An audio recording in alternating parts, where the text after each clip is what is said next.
What would you tell other FFA students who are considering this as an SAE project? It takes a lot of time, it takes a lot of dedication, it's also a lot of money.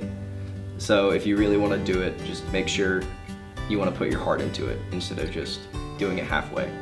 Man, I would say just dream big. And in my role, I'm going to be there to help support them and make that happen.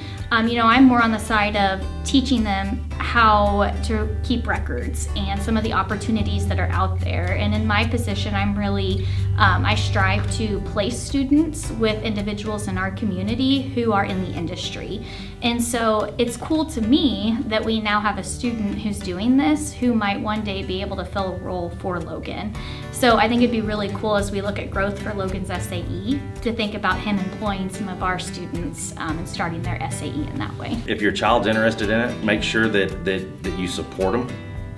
Make sure that you're willing to go out there with them and be that support role that you need to be for them. And don't be afraid to let them follow their dreams and do something great with it.